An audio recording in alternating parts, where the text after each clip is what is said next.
Millionaire disguised himself as poor and went to the dealership to buy a luxury car. And this is how the employees treated him. Edward Foster parked his modest car, a simple, budget-friendly model that starkly contrasted with the luxury vehicles lined up in the Platinum Autos showroom. Dressed in modest clothing, faded jeans and a worn cotton shirt, he looked like an ordinary working man. Nothing about his appearance hinted at the fact that he was a millionaire with an empire built in the financial sector. Walking calmly, Edward entered the dealership, ready to observe the service without revealing his true identity. The atmosphere at Platinum Autos exuded sophistication. Glass walls reflected the glossy cars on display, and the polished floor gleamed under the bright lights. However, something immediately caught Edward's attention: the look of disdain on the faces of the salesmen, Matthew and Ryan, who eyed him as if he were an intruder. Without saying a word, the two stepped away, exchanging derisive glances. Edward allowed a faint smile to form. This behavior was exactly what he had expected to test. "Can I help you?" asked Emily Harris, a young receptionist with a warm smile. Her posture was impeccable, and her voice radiated kindness. Edward turned to her, surprised by the difference in attitude. "I'm just looking, thank you," he replied politely, but without revealing much. "Of course, feel free to take your time. If you need anything, just let me know." Emily gestured toward the cars in front of them and returned to her desk, where she was organizing papers. As Edward strolled through the showroom, feigning interest in some models, the salesman continued to ignore him. Matthew, a tall man with an air of superiority, sat in a leather chair, absorbed in his phone. Ryan, shorter and with a sly expression, appeared busy talking to another customer, though his gaze often darted toward Edward with a barely concealed look of judgment. Edward approached one of the most expensive models, a sporty sedan that exuded power and elegance. He ran his hand over the flawless paint, as if assessing the car while secretly watching for reactions. Ryan finally approached, but his attitude was anything but welcoming. "That one's pricey, you know," Ryan said with a snide tone, his eyes scanning Edward from head to toe. "Maybe something more affordable would be a better fit. We have some used models in the back." Edward raised his eyebrows, surprised by the blunt rudeness. He shook his head and replied calmly, "I'm just looking." Ryan shrugged and walked away without pressing further, clearly deciding Edward wasn't worth his time. Edward noted that Matthew hadn't even bothered to engage, treating his presence as more of an annoyance. Emily, on the other hand, kept an attentive eye on Edward. When he approached her desk again, she smiled, indicating her readiness to assist if needed. Edward decided to test her approach. "That sedan over there, it looks interesting. Can you tell me about it?" Emily didn't hesitate. "Of course, it's one of our most sophisticated models, featuring a V8 engine, genuine leather interior, and cutting-edge technology, including advanced autopilot capabilities. It combines power and comfort. Would you like to see the interior? I can grab the keys for you." "Sounds impressive," Edward said, genuinely impressed by her knowledge. "But it must be expensive." Emily kept her smile. "It's definitely an investment, but we're here to help you find something that suits your needs. If you'd like, I can also show you other options that might be a better fit." The difference in treatment was striking. Edward noticed that Emily was genuinely interested in providing excellent service, regardless of his appearance. He thanked her and declined her offer, stating that he would continue browsing on his own. Emily didn't insist, but her attitude remained impeccable. Meanwhile, Matthew and Ryan chuckled quietly as they observed Edward's interaction with Emily. "A waste of time," Matthew muttered to Ryan. "She always tries to play the nice one. That guy won't even buy a tire." Edward overheard the comment but didn't react. Instead, he continued his inspection, not just of the cars but also of the team's behavior. It became clear that Matthew and Ryan only paid attention to customers who displayed obvious signs of wealth. Emily, however, treated everyone with equal respect and care. When Edward decided to leave, he made a point to thank Emily. "Thank you for your help," he said with a sincere smile. "It was my pleasure, sir. I hope to see you again," she replied warmly. Edward exited the dealership, satisfied with what he had discovered. His first visit confirmed his suspicions. Platinum Autos harbored a culture of arrogance, but it also had a bright potential, embodied by Emily. The millionaire got into his modest car and drove away, planning his next move in this experiment. Meanwhile, Matthew and Ryan continued laughing, oblivious to the fact that they had just lost the opportunity to impress the most important customer they'd ever met. Edward Foster walked through the gates of Arthur Robinson Mansion, a man with a commanding presence and eyes always sharp for detail. The residence, with its impeccably trimmed gardens and modern design, reflected the grandeur of his success as the owner of the car factory supplying vehicles sold at Platinum Autos. But Edward wasn't there to compliment his friend's taste. There was a more pressing matter at hand. Upon entering Arthur's office, a space adorned with trophies and miniature models of luxury cars, Edward got straight to the point. "We need to talk about Platinum Autos," he began, taking a seat in a leather armchair. Arthur, intrigued, set aside the papers he was reviewing. "What happened?" Edward detailed his experience at the dealership. He recounted how Matthew and Ryan had ignored him, how the arrogance of the salesman was evident, and how they judged customers solely based on appearance.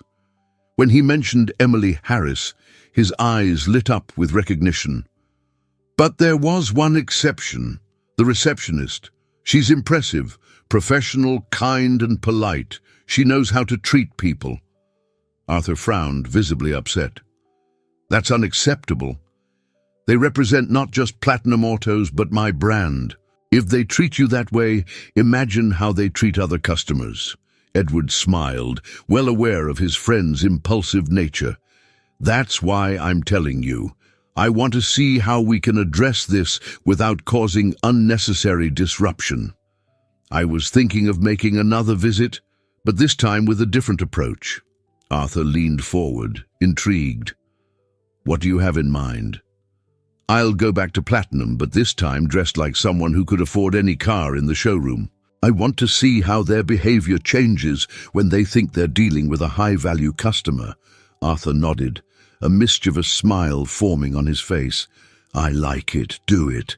And depending on what you find, we'll take decisive action." 2 days later, Edward returned to Platinum Autos.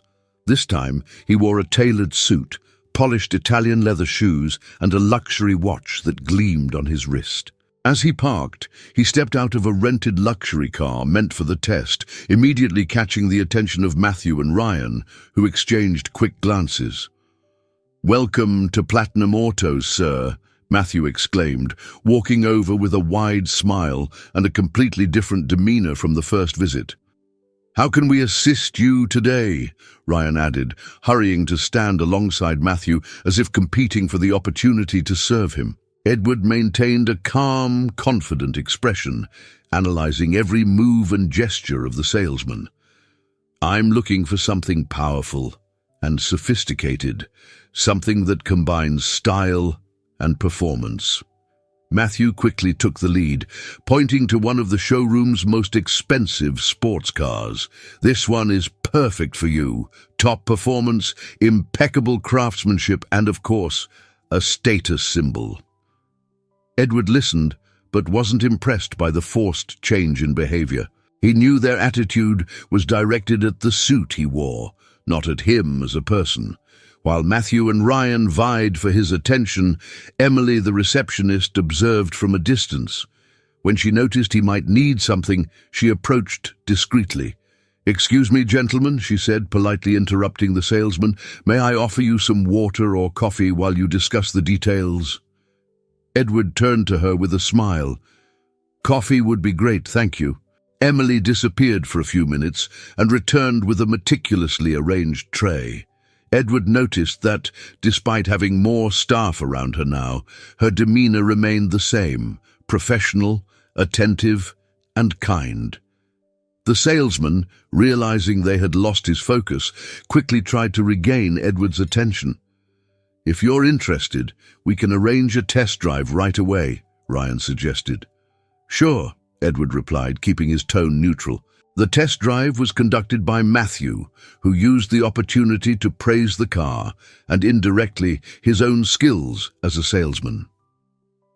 Edward observed every detail, from body language to comments, and noticed that despite Matthew's efforts, his arrogant attitude still seeped through, especially during moments of silence. Leaving the dealership, Edward was certain his suspicions were correct. Platinum Auto's culture was plagued by unequal treatment and the elitist attitudes of its sales team. That evening he returned to Arthur's mansion to discuss his findings. "They changed their behavior immediately," Edward reported, "but only because of my appearance. The same salesmen who ignored me the first time were now desperate to grab my attention." Arthur sighed, irritated. "I can't let this continue. It's damaging my brand, the customer experience, and possibly even sales." "I agree. But there's something important you should consider. Emily. She's different. She's an example of what the team should be." Arthur thought for a moment, and a plan began to take shape. "If she's as good as you say, maybe we should use her to lead a shift in the company's culture. What do you think about starting there?" Edward smiled, satisfied with the response. "I think that's exactly what Platinum needs." The two friends continued discussing the next steps, fully aware that it wouldn't be an easy task, but determined to transform Platinum Autos into a model of ethics and excellence. The first piece of the plan was in place, and Emily would be at the center of this transformation. Arthur Robinson walked into Platinum Autos with firm steps and a stern expression that immediately drew everyone's attention. He wasn't there for a friendly chat. Oliver Brown, the owner of the dealership, quickly came out to greet him, but immediately sensed this wouldn't be an ordinary visit. "Arthur, what an honor to have you here," Oliver said, trying to mask his nervousness. Arthur, with a piercing gaze, got straight to the point. "We need to talk, Oliver, and it's not going to be a pleasant conversation."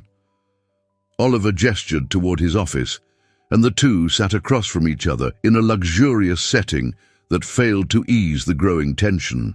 "What's going on?" Oliver asked, attempting to maintain his composure. Arthur leaned back in his chair, crossing his arms. "I've been investigating the customer experience at your dealership, and what I've found is disappointing. Your salespeople treat people with disdain, base their service on appearances, and make it clear they're more interested in a customer's status than in offering quality service." Caught off guard, Oliver tried to defend himself. "But our sales numbers are excellent," Arthur cut him off with a wave of his hand. "Sales don't justify disrespect. I've seen it with my own eyes, and let me be clear, if this behavior doesn't change immediately, I'll cut off your supply of vehicles." The threat hit Oliver like a punch to the gut. He opened his mouth to protest, but Arthur continued. "I don't care if it's a blow to your business. I will not allow my brand to be associated with disgraceful customer service." A tense silence filled the office. Oliver knew Arthur was a man of his word, and the threat was real. "I understand your concerns," Oliver began, carefully choosing his words. "And I agree that changes are needed. What do you suggest we do?" Arthur leaned forward, his tone unwavering. "There's one person on your team who still understands what it means to treat customers with dignity. Emily Harris." Oliver looked surprised. "Emily? The receptionist?" "Exactly," Arthur confirmed. "While your salesman paraded arrogance and contempt, she showed professionalism, empathy, and respect. That's exactly what your team needs.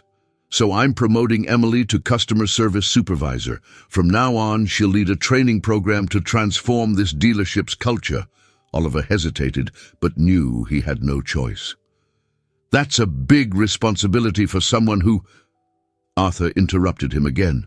She's ready, and I'll personally ensure she gets the support she needs. Shortly after, Emily was called into the office. When she entered, she found Arthur and Oliver waiting for her. The young woman, who always carried herself professionally, seemed a bit intimidated standing before two such influential men.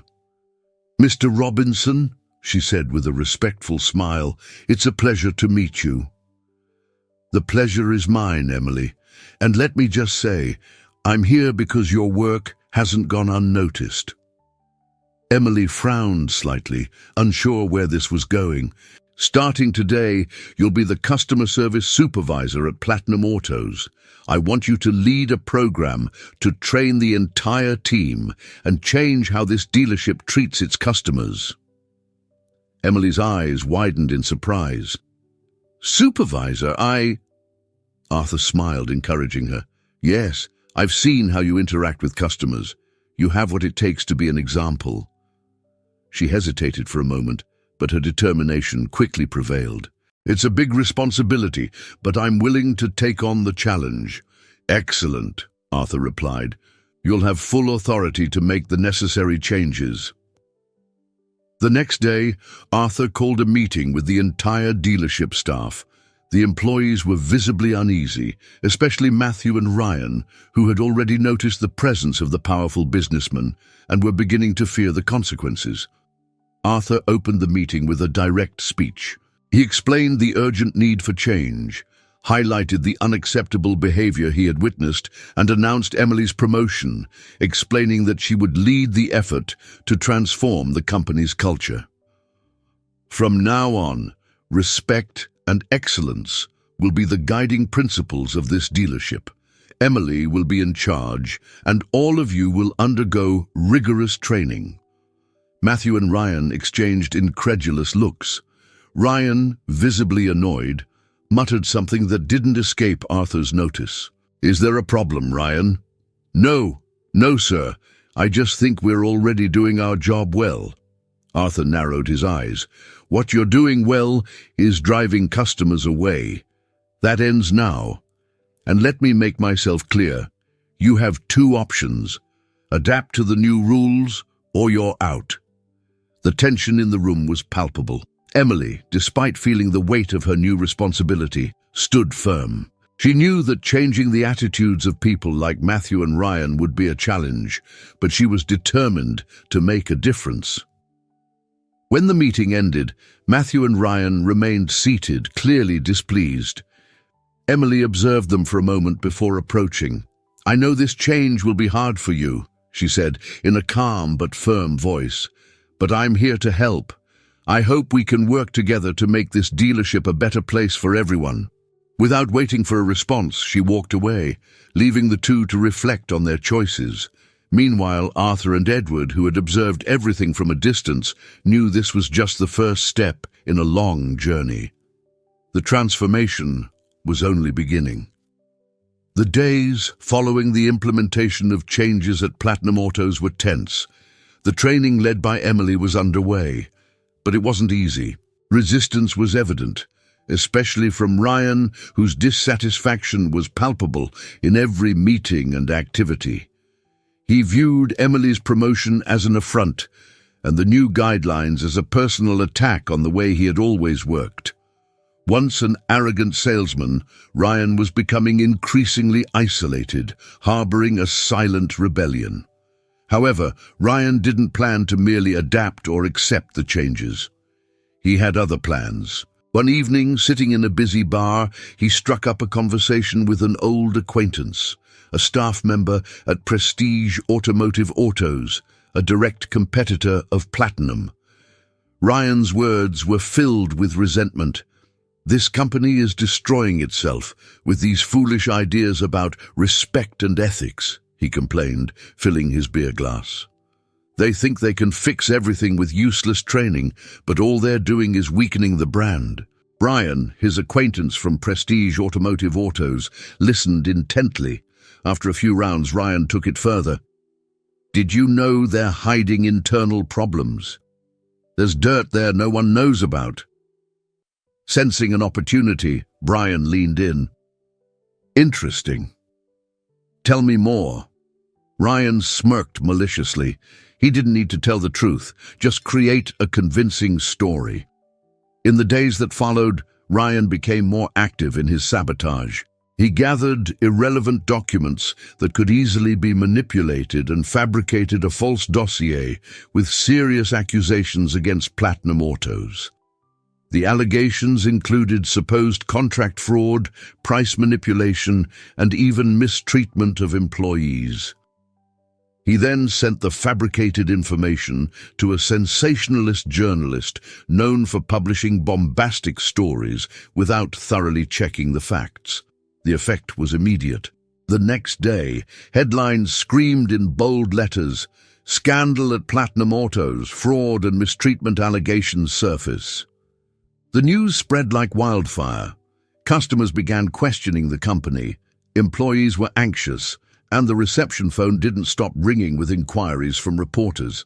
When Emily arrived at the dealership that morning, she found the place in chaos. "What's going on?" she asked Edward, who had also been called in urgently. Edward showed her the newspaper, his face tense. Someone is trying to destroy us." Emily read the headline and the fabricated details of the article, her stomach turning. "This can't be true. We've never done anything like this." "Of course not," Edward replied. "But the question isn't whether it's true. The question is how these lies are affecting our reputation." As Emily and Edward gathered to devise a plan, Ryan watched from a distance, satisfied with the damage he had caused. He knew that even if the company proved its innocence, the lingering doubts could drive customers away for a long time. Arthur Robinson was informed immediately and, as expected, reacted with outrage. He demanded a press conference to address the accusations, but Edward urged caution. "We need concrete proof that this is false before we speak to the media. Otherwise, anything we say could be used against us." Emily agreed. "We also need to figure out who's behind this. This didn't happen by chance." While the team investigated, sales began to plummet. Customers who were about to close deals backed out, worried about the company's reputation. Matthew, who had started to adapt to the new rules, was visibly frustrated with Ryan, suspecting he might have something to do with the scandal. "It's no coincidence this started right after he began complaining about the changes," Matthew told Emily privately. Emily, who had her own suspicions, decided to keep a closer eye on Ryan. She noticed that he spent a lot of time on his phone, frequently stepping outside to take mysterious calls, and seemed to relish the chaos around him. Meanwhile, Edward enlisted a friend who specialized in digital security to trace the source of the leaked information. In no time, they discovered that the journalist had received the documents from an anonymous email, but the IP address used to send it led them straight to Ryan. Edward and Emily were shocked, but not surprised. "He sabotaged his own company," Emily said, her voice trembling with anger. "Yes, and now we have proof," Edward replied. The two prepared to present the evidence to Arthur, knowing they needed to act with the utmost transparency. Platinum Auto's reputation was at stake, but they knew the truth would be their greatest weapon. The next step was to confront Ryan and address the media in a bid to save the company before it was too late. Ryan's betrayal had inflicted serious damage, but Emily and Edward were determined to turn the situation around. The atmosphere at Platinum Autos was one of tension and uncertainty. Since the publication of the false accusations, the dealership had turned into an emotional battleground. In her role as supervisor, Emily did her best to keep the team focused and motivated, but the distrustful glances and murmurs in the hallways were impossible to ignore. Many employees feared for the future, while others, like Matthew, began to question what was really happening. Matthew, who had initially resisted the changes Emily proposed, started to see things differently. He noticed the effort Emily was making to protect the dealership and keep the team's morale high, even amid the chaos. The stark contrast between her leadership and Ryan's behavior, who seemed more pleased than concerned by the crisis, sparked Matthew's suspicions. That morning, as Emily led a meeting to reinforce the company's values and show the staff they wouldn't go down without a fight, Matthew observed Ryan from a distance. Something about his behavior didn't add up. He was always on his phone, stepping out discreetly to take calls, and his smug smile was impossible to ignore. Determined to get to the bottom of things, Matthew started paying closer attention. During lunch, he followed Ryan to the parking lot and saw him talking to someone in a hushed but clearly conspiratorial tone. Matthew pretended to be passing by, but managed to catch snippets of the conversation. "Don't worry, Brian, they're on the brink. Just a little more pressure and they'll collapse on their own." Brian. The name echoed in Matthew's mind. He recalled hearing Ryan mention Brian before, casually referring to him as someone he knew in the automotive industry. At that moment, Matthew was certain something was very wrong. Later, while Ryan was distracted by another call, Matthew decided to act. He entered Ryan's office, which was empty, and began searching through drawers and files on the computer. That's when he found what he needed, an email in Ryan's account that had been sent to the journalist responsible for the scandal. It contained the fabricated dossier, detailed messages outlining the lies, and even receipts of payments from Prestige Automotive Autos. Matthew's stomach churned as his suspicions were confirmed. Ryan was sabotaging his own company, trashing everyone's reputation out of revenge and for profit. Matthew knew he had to act quickly. With printed documents in hand and some files copied onto a flash drive, Matthew went straight to Edward, who was in a meeting with Emily. He entered the room without knocking, clutching the papers like he was carrying a bomb. "We need to talk." "Now," he said, his face serious. Edward and Emily exchanged surprised glances, but could see the urgency in Matthew's expression. "What is it, Matthew?" Edward asked. Matthew placed the papers on the table. "This. I found this on Ryan's computer. He's behind everything." Emily picked up the documents and began reading. Each page was more incriminating than the last. The messages detailed how Ryan had fabricated the accusations, contacted Brian from Prestige Automotive Autos, and manipulated the press to tarnish Platinum Auto's reputation. "This is unbelievable," Emily murmured, still processing what she was reading. Edward stood up, his expression controlled but filled with anger.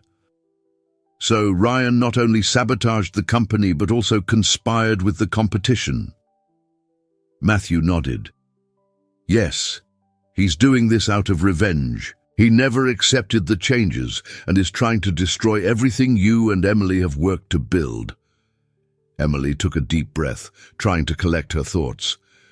"With this evidence, we can confront him and expose him, but we need to do it carefully." Edward agreed. "First, we need to make sure the press hears our side of the story. We can't let these lies keep circulating." "And what about Ryan?" Matthew asked. Edward looked at him with determination. "We'll give him a chance to admit what he's done, but if he denies it, we'll use these proofs publicly." The decision was made, and the confrontation was set for later that day.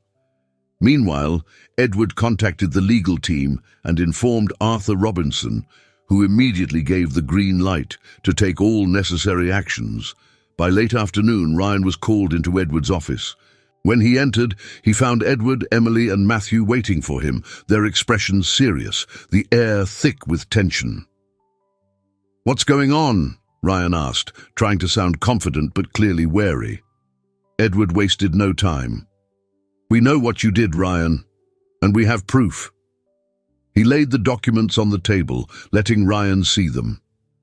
The salesman went pale as his eyes scanned the evidence, scrambling to think of an excuse.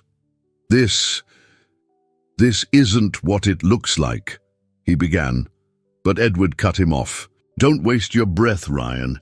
You fabricated lies, sold information to Prestige Automotive Autos, and tried to destroy this company. Ryan realized there was no way out. His defensive posture quickly shifted to a mix of anger and desperation. You don't understand. These changes are ridiculous. They're ruining what used to work. Emily, who had remained silent until then, finally spoke. Her voice was firm but calm. You've ruined the trust of everyone here. We could have overcome these challenges together, but you chose to betray us. Ryan said nothing. He knew it was over. A few hours later, Edward and Emily issued an official statement to the press, exposing the truth and presenting the evidence against Ryan. The reaction was swift, with several outlets retracting their reports and customers expressing renewed support for the company. As for Ryan, he was fired and faced legal action. The dealership still had a long road ahead to rebuild its reputation, but for the first time in weeks, there was hope that things could return to normal. Emily knew the path wouldn't be easy, but she was determined to prove that Platinum Autos was much greater than the betrayals they had faced. The Platinum Autos conference room was packed. Edward, Emily, and Arthur Robinson had gathered journalists, partners, and representatives from the automotive industry for a press conference that promised to be decisive.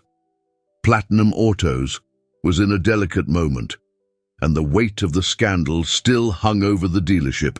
However, they knew this was the time to turn the tide and reveal the truth behind the accusations. Despite the pressure, Emily maintained a flawless posture. Standing next to Edward, she reviewed the final details of their presentation. They had irrefutable evidence against Ryan, and their goal was to expose the lies that had tarnished the company's reputation. As the clock struck the hour, Edward rose and walked to the podium positioned at the center of the room. The murmurs of the journalists ceased, and the flashes of cameras lit up the space. "Good afternoon, everyone," he began, his firm voice echoing through the hall. "We are here today to set the record straight and defend the reputation of Platinum Autos, which has been the target of a cowardly and dishonest attack." The journalists leaned forward, hanging on Edward's words. "In recent weeks, our company has been unjustly accused of unethical practices. These allegations have caused significant damage to our image and affected our customers, employees, and partners. Today, we will present evidence that not only refutes these accusations, but also exposes those responsible for this attack." Edward gestured to Emily, who took the podium with a determined expression. "Throughout this crisis, our priority has always been to act transparently. We conducted a thorough investigation into the origins of these accusations and discovered that a member of our team, Ryan Hayes, was responsible for fabricating false information and leaking manipulated documents to the press." She held up a folder containing the documents Matthew had uncovered, while a screen behind her displayed emails, financial transactions, and messages linking Ryan to Prestige Automotive Autos. "Here is the evidence proving the conspiracy. Ryan acted out of personal vengeance and financial interests, undermining the trust of our clients and tarnishing the reputation of the company that employed him." The room buzzed with murmurs as journalists snapped photos of the evidence displayed on the screen. Arthur Robinson, who had remained silent until then, stepped up to speak. His presence was commanding, and his voice carried the authority of an experienced leader. "I want to make it clear that Platinum Autos has never condoned unethical practices. This attack not only tested our resilience, but also strengthened our commitment to transparency and ethics. We will take all necessary legal action against Ryan Hayes and anyone else involved in this sabotage." As Arthur spoke, Edward observed the faces in the audience.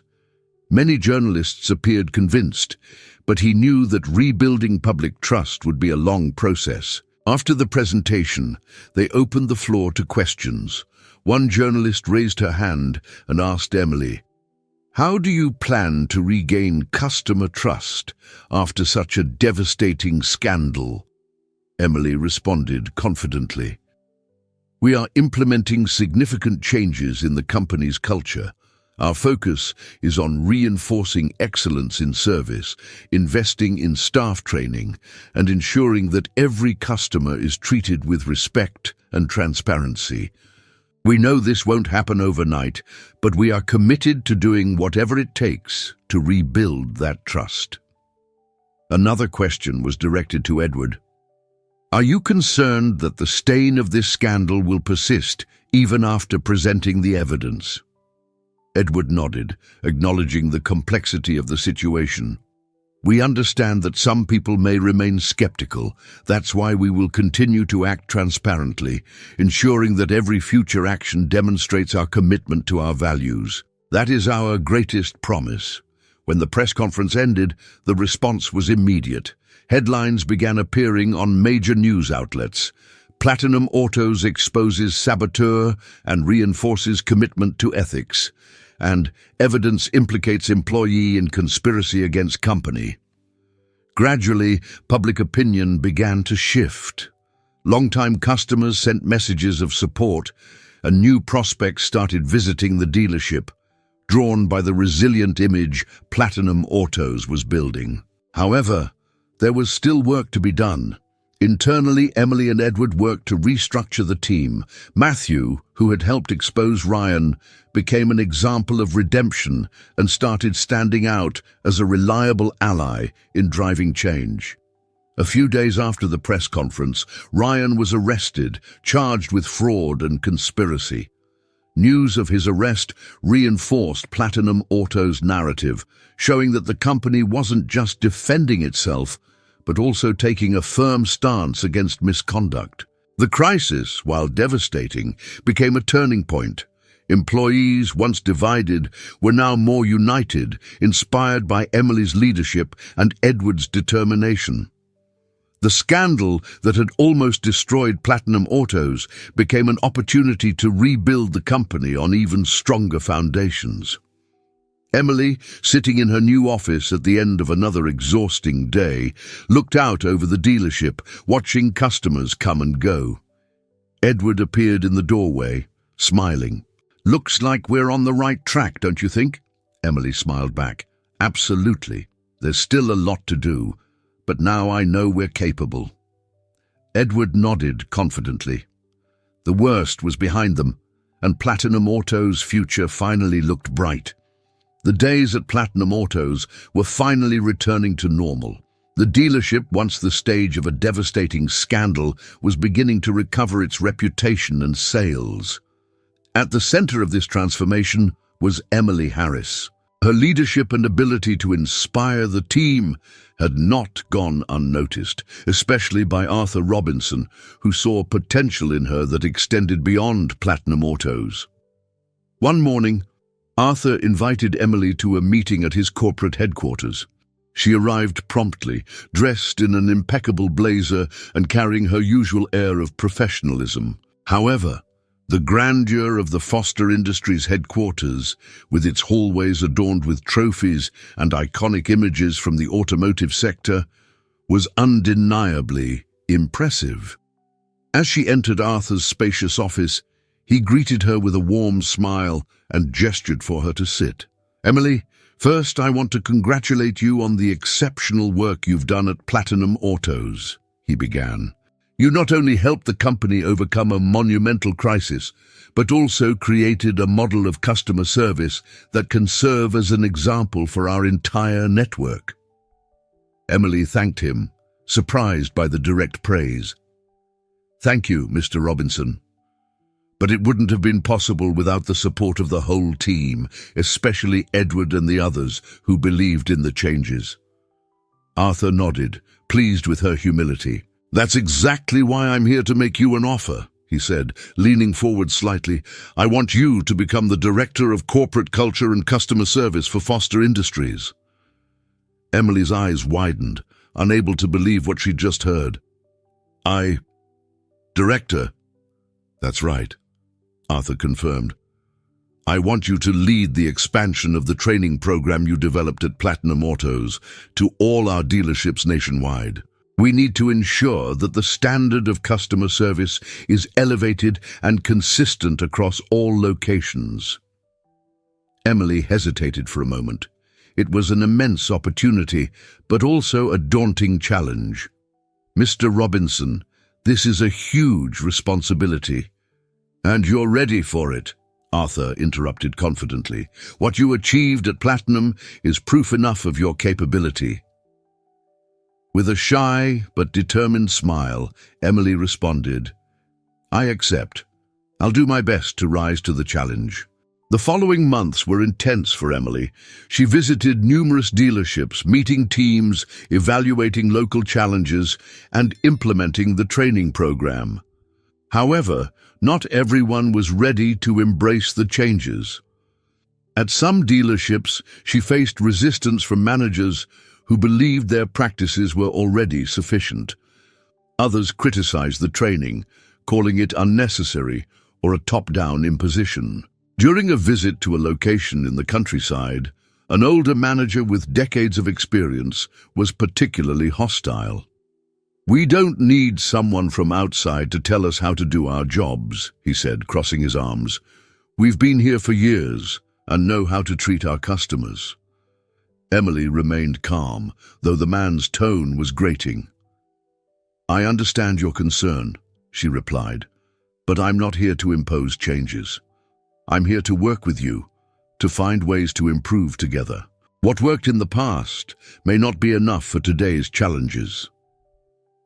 Despite her conciliatory words, she knew it wouldn't be easy to earn everyone's trust. Nevertheless, the hard work began to bear fruit. At a dealership in the south of the country, Emily introduced a series of practical workshops for the sales team, simulating real-life customer interactions. The results were remarkable. Sales increased, and customers began leaving positive feedback about their experiences. Over time, these success stories began to spread. Managers who had been skeptical started seeking guidance from Emily, recognizing that her practices were producing tangible results. Edward, who closely followed her progress, couldn't hide his admiration. During a phone call, he said, "You're revolutionizing the industry, Emily. You're not just changing how people work, you're changing how they think about what it means to serve customers well." Emily smiled on the other end of the line. "There's still so much to do, Edward, but I'm starting to believe it's possible." At the end of another exhausting day, Emily sat in a hotel room reviewing reports. Her eyes were tired, but there was a sparkle of satisfaction on her face. She knew there would be many challenges ahead, but each victory, no matter how small, was a reminder that she was on the right track. The next morning, as she visited another dealership, she was greeted with applause by employees who had begun to enthusiastically adopt the practices she promoted. As she walked through the showroom, a salesperson approached her and said, "Thank you for believing we can be better. What you're doing is changing everything here." Emily felt a surge of pride. She wasn't just helping to transform a network of dealerships, she was changing lives, one team at a time. The challenge was immense, but Emily knew she had found her calling. The trust of Arthur and Edward, combined with the support of the team she inspired, gave her the strength she needed to keep moving forward. Step by step, Emily was proving that leadership wasn't just about commanding, it was about inspiring, educating, and building a legacy that impacted everyone around her. The past few months had been intense for Emily and Edward. Working together on implementing changes in the automotive sector, they spent much of their days traveling, attending meetings, and conducting training sessions. Their frequent interactions brought them closer, and Edward could no longer ignore what he felt for her. He admired her determination, the way she faced challenges, and her genuine empathy for everyone around her. One afternoon, after a meeting at one of the country's largest dealerships, Edward and Emily decided to end the day at a nearby cafe. The atmosphere was cozy, with warm lighting and the aroma of freshly brewed coffee in the air. Edward watched Emily as she reviewed notes on her tablet, fully focused yet radiating the energy he so admired. "You never stop, do you?" Edward commented with a playful smile. Emily looked up at him, laughing. "There's no time to stop when there's so much to do." "Sometimes you should let yourself relax," he said, leaning forward and clasping his hands on the table. "I know it feels like we're carrying the weight of the world on our shoulders, but you deserve to breathe." She smiled, slightly surprised by the warmth in his voice. "You're probably right." Edward wasn't exactly sure when he started feeling this way, but their time together had transformed admiration into something much deeper. He realized it wasn't just Emily's professionalism that captivated him, but also her essence as a person, her strength as a leader, her empathy as a listener, and the passion she brought to every task. During a work trip to present their training program at another dealership, Edward found the perfect opportunity to share his feelings. He invited Emily to dinner after a long day of meetings. The restaurant, located on the rooftop of a hotel, offered a spectacular view of the illuminated city. "You have a knack for finding places like this," Emily said, admiring the view.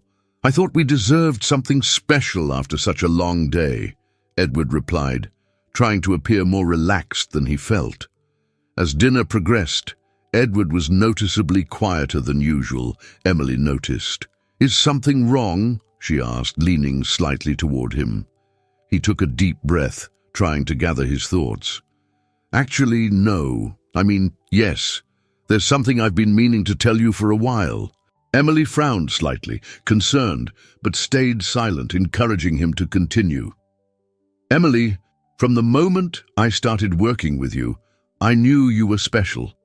But over the past few months, I've realized it's not just your competence or leadership that impresses me.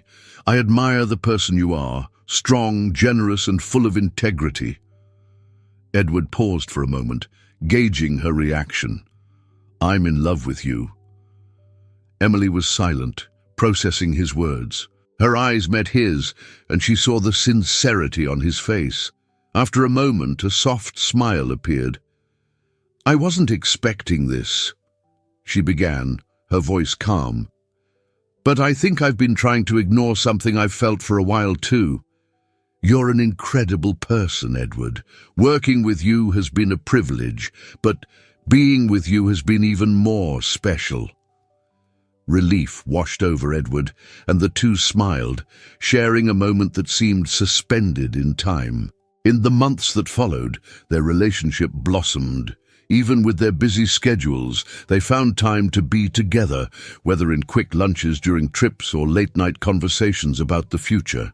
Their connection not only strengthened their personal journeys, but also reinforced the work they did together. One quiet evening, as they relaxed at home after another round of trips, Edward made a decision. He wanted Emily to know just how much she meant to him. During a simple but carefully planned dinner, Edward surprised her. "Emily, you've changed my life in ways I never imagined," he said, pulling a small velvet box from his pocket.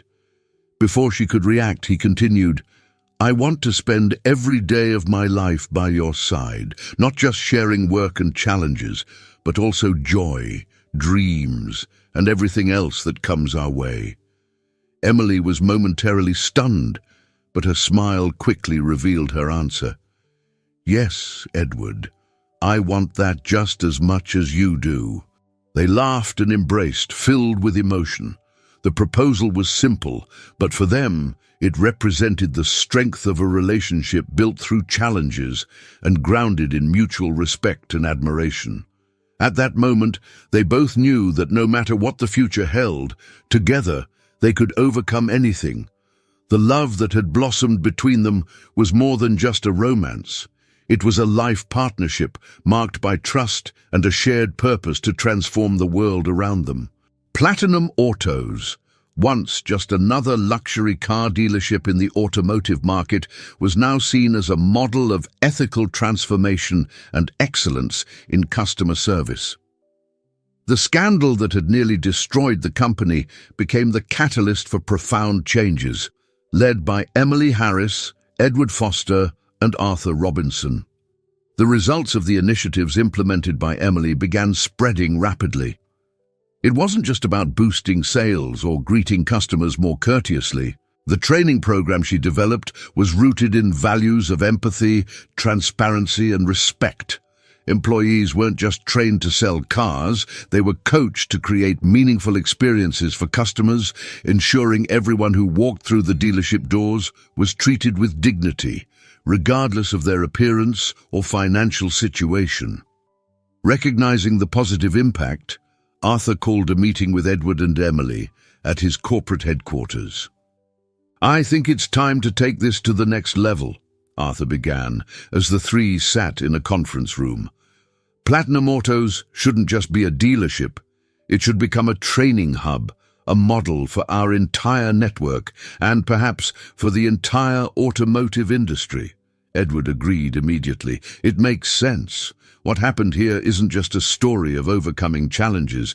It's an example of how a company can thrive by putting people and values at the center of its operations."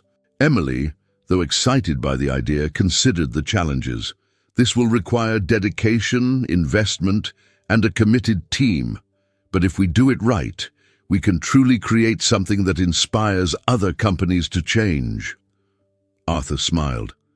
"Emily, you've already shown that you can transform a team and even overcome crises. I have no doubt you're ready to lead this new phase." In the months that followed, Platinum Autos was transformed into a national training center. Managers and employees from other dealerships began visiting to learn the customer service model developed by Emily. The curriculum included hands-on workshops, case studies, and even simulations of challenging situations. Emily, now recognized as one of the most influential leaders in the industry, became a central figure in the process. She not only led the initiatives, but also remained active in the field, inspiring teams with her practical, passionate approach.